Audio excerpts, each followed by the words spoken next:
From its original introduction in 2004 to its discontinuation in 2024, these cars represent 20 years of Traxxas innovation and controversy, and today we're going to find out everything there is to know about the Traxxas Revo. This original Revo 2.5R really shook up the industry when it was released. Let me show you why. From wild-looking cantilever suspension, a super convenient electric start system, a crazy-looking chassis design, a 2-speed transmission with reverse, and whatever Opti drive is, this thing had a lot going for it. Now obviously this model 2.5R has quite a few upgrades to it, but all the original parts that we need to take a look at are still here, so let's dive in. First of all, this is a nitromethane truck, which means this runs on a methanol nitromethane fuel. But of course, to run the radios and electronics, we still need a battery, and that's one place that the Revo and its predecessor, the T-Max, really stood out.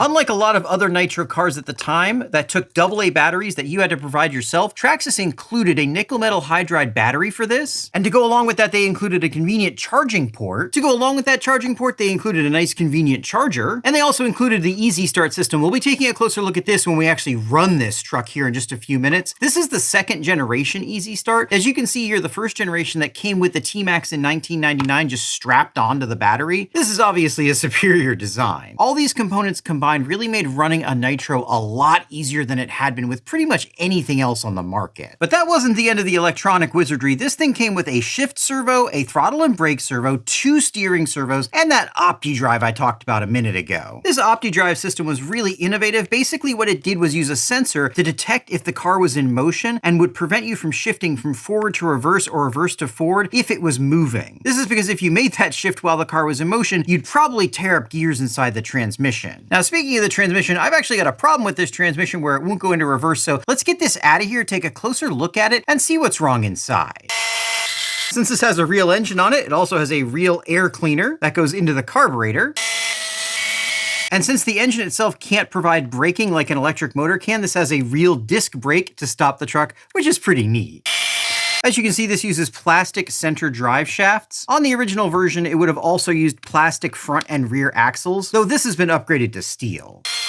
Here we can see that Opti drive sensor. This thing was a really cool innovation, though it did have some problems, and a lot of people just disabled them. Fortunately, it's easy to do, and as long as you don't shift into reverse while you're driving, it's not a problem. Many of the designs that led to one of the biggest controversies in this hobby were first introduced in the Revo. The designs inside this transmission really weren't part of that, though there was a lot of really cool technology in here. Of course, with cool technology usually comes problems, and this transmission wasn't without its problems. As you'll see, it's got plastic gears inside of it and quite a few complicated mechanisms, and those led to a lot of breakages. Of course, there were upgrades that came out that could help fix those weak points, but they were definitely weak points. I suspect this transmission is still all original, and we're probably going to find something broken in here.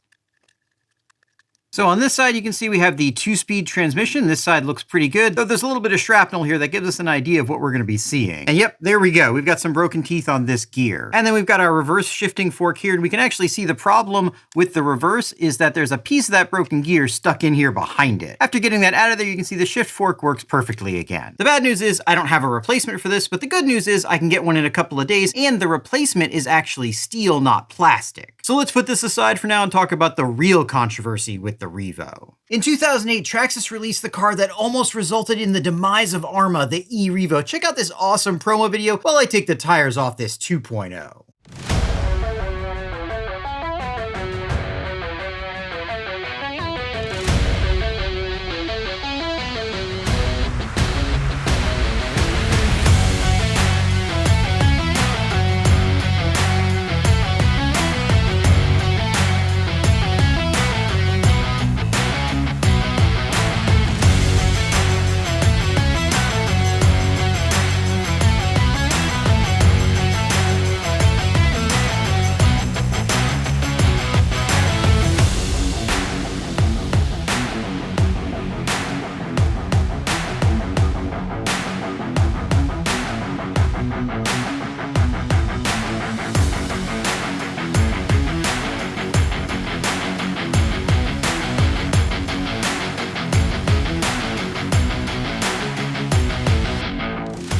You might be wondering what makes this a last revision 2.0, and it's mostly these links right here. Up until about 2022, these links were a lot weaker than what you see here, and they caused a lot of failures. These links are significantly upgraded, and they work a lot better. One of the things I think they downgraded on the 2.0 with these shocks, the original GTR shocks had titanium nitride coated shafts and Teflon coated bodies. Fortunately, the Summit, which shares a platform with this, at least until it was fairly recently discontinued, had the old style GTR shocks on it. And if you knew where to go on eBay, you could get a set of these for like 20 bucks. We're gonna go ahead and swap these out. And while we're doing that, we're gonna look at one of the biggest changes they made during this 2.0 revision, and that's the differentials. One thing you're gonna notice while we're tearing this apart is just how complex this truck is. There is a lot going on here, and it makes repairs pretty challenging. We're also gonna be pulling this apart because we're gonna be putting RPM arms on this. These stock arms are okay, but these RPM arms are a really good upgrade for this truck. And we've got some other tasteful upgrades we're gonna be doing as well. Pulling this skid off reveals the first subject of that Traxxas Arma controversy, and that's this steering style. Traxxas patented this bell crank style steering, and then when Arma used it on their Nitro, this is one of the things they sued them for. The problem with this, and as you'll see some of the other patents, is that Traxxas did not come up with this even in the RC hobby. I found the Kyosho Scorpion in 1982 had a very similar style of steering, and I don't even think Traxxas should have been granted a patent on this one. One thing people often ask is why the Revo platform and the T-Max E-Max platform have two steering servos. I suspect this was because Traxxas didn't have a single steering servo that was powerful enough for these vehicles, and rather than develop a stronger one, they just put two in.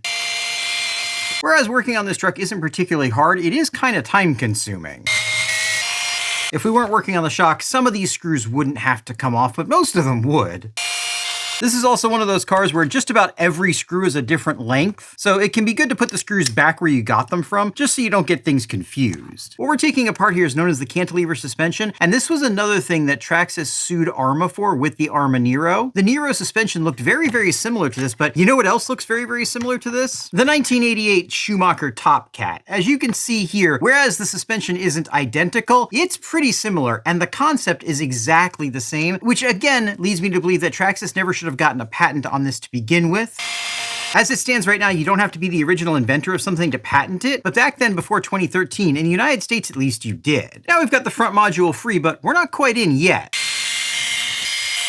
As you can see, compared to a modern design, getting to these differentials is quite a bit of work. Fortunately, these E-Revo 2.0 differentials were pretty strong, and you didn't really have to get into them too often. But the original E-Revo shared its differentials with the Revo, which also shared its differentials with the 1/10 scale cars. And as you can see, this ring gear is a lot smaller. It also took more steps to get to the differential in the original E-Revo. Not only do these RPM arms, first generation GTR shocks, and VG Racing springs look really good, they're gonna make this thing run better. Let me do the same thing to the back, then we'll talk about that last patent violation. And there we go, guys, that looks a lot better. I also added the aluminum rear brace. I'll tell you why I did that in just a minute, but for now, let's take a look at the third reason why Traxxas sued Arma for the Nitro.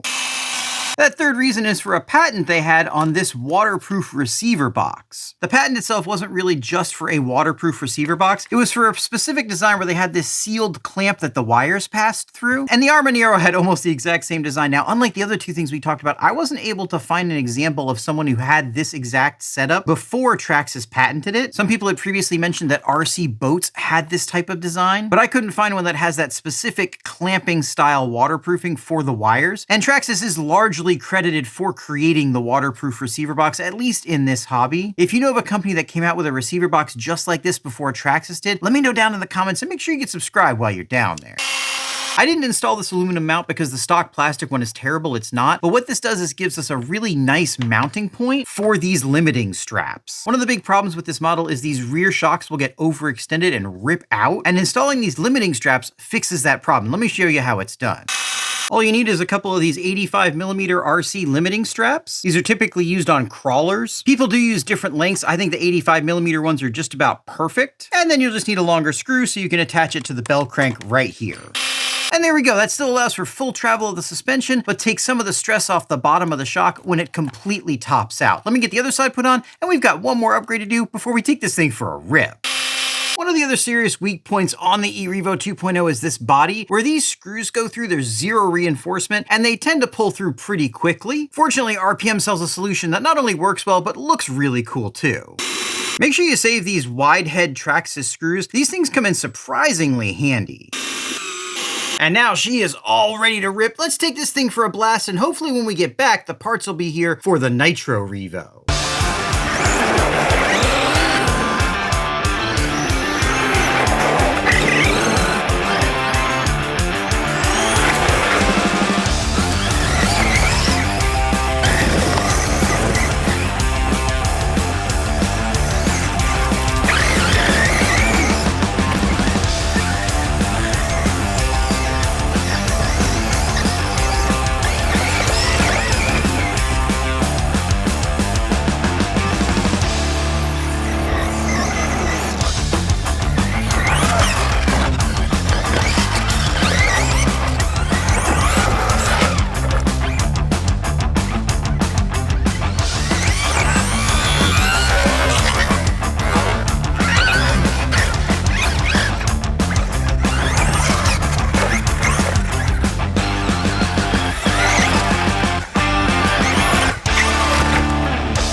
So as you can see, this thing's actually pretty fun. It handles really well. It has a unique characteristic to it. It has a decent amount of body roll, and that's because this thing has a crazy amount of suspension flex. I'm not gonna do any hardcore jumping with this thing because unfortunately this platform isn't the most durable in the world, and even with upgrades, a bad crash from height will break something. That being said, these E-Revo 2.0s are a lot of fun, and if you get a chance to buy one, I'd recommend it. And now, like I hoped, our parts came in for the Nitro. But before we get that back together and see what this mean girl sounds like, we need to briefly talk about the mini E-Revo, introduced in 2009. This little guy was really cool. It was based heavily on the design of the full-size E-Revo and shared many of the design characteristics. This was Traxxas' first serious mini, and they did a really good job. Even though this truck did have its weak points, back in 2009, having this kind of power, especially with the VXL system, in such a small car, wasn't really something you could get from anybody else. Obviously, by today's standards, it's not the strongest car in the world, but with some tasteful upgrades, this thing can be made to be pretty powerful. And just like the larger E-Revo, it has its own unique driving characteristic. Again, it has a ton of suspension flex, and these things are quite a bit of fun. Included in this mini E-Revo line, they had the VXL, the Brushed, a mini Summit, a Traxxas Rally, a mini Slash, and I think that's it, but there might have been something else. Let me know down in the comments if I missed a model. If you want to see a deep dive into this truck, make sure you check out my mini E-Revo versus mini Max comparison video. That's a pretty interesting one. But now I am super excited to hear this thing run, as I haven't run it in a while, and I'm curious to see if it still works. As you can see here, the original gear that we broke is plastic. The updated one has a steel ring here, which obviously was intended to address this particular weakness. And we've also got a replacement for this gear, so we might as well swap it out. There are all steel transmission gear options available for this truck. Unfortunately, I don't think any of them allow you to keep reverse, which I personally think is one of the coolest features of this truck, so we'll just stick with the plastic gears for now. Hopefully they'll survive. For some reason, this new gear uses a different system for retention. It has a pin and a clip. I'm not really sure why they switched to this pin and clip system. Again, if you have any ideas, let me know down in the comments. Okay, now we just need to tease all this back together. Sometimes this can be pretty tricky because you're lining a lot of things up at once, but if you take your time, you can get it to all fit together. And there we go, that was actually pretty easy. Now let's make sure we have our reverse working. If we turn the spur counterclockwise, the output's also going counterclockwise. Pull out the reverse, and now it's going clockwise. Perfect. Let's get this together.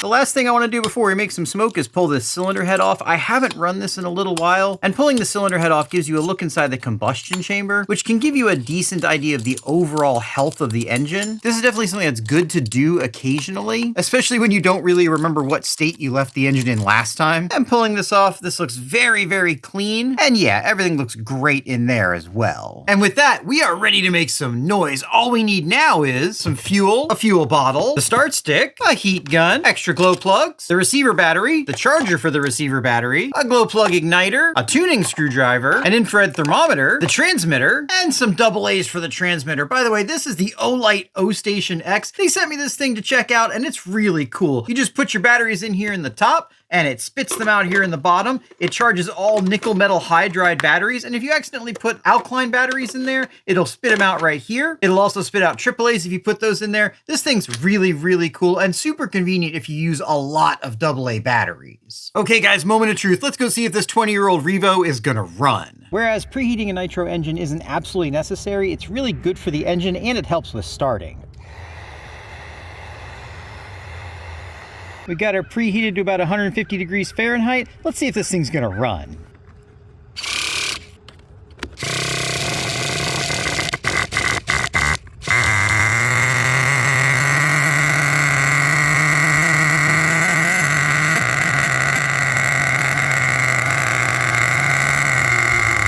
All right, she's gonna run. Let me get this thing tuned up. Let's do some bashing.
As you guys can see, these are all pretty fun cars, if not the most durable in the world. But what is the fate of the Revo platform? Well, the E-Revo and its cousin, the Summit, are no more. They've already been discontinued, and you really can't buy them new anymore. This makes sense because the E-Revo 2.0 directly competes with the Traxxas Sledge, and there's no reason for them to have both. Speaking of which, I suspect the same exact fate is going to happen with the 1/16th E-Revo platform. These are in direct competition with the brand new Minimax, and I am pretty sure that these are going to get discontinued this year. So if you want to pick one up, I'd recommend going ahead and doing it. As far as the Nitros, their days are numbered too. I've heard some rumors that Traxxas is getting out of Nitro completely. I don't know if that's true or not, or how quickly they would do it if it is, but I wouldn't be surprised. Nitro really isn't that popular in bashing anymore, and I don't think it's going to be too long before we really won't see basically anything available. With all of that in mind, by the end of 2025, if there are any Revo models left, I'll be really surprised. And whereas that's a shame, it's just the way things go. These are old models, they've been replaced by newer, more powerful, easier to work on options, and eventually everything's going to get discontinued. I think over 20 years is a good long run. That being said, let me know down in the comments what you think. Were you sad to see the ERevo 2.0 go? Do you think Traxxas will keep the mini ERevo around even though it's direct competition for the Mini Max? And how long do you think these Nitros are going to hold on? I can't wait to hear your thoughts on it down in the comments. We'll see you in one of these videos.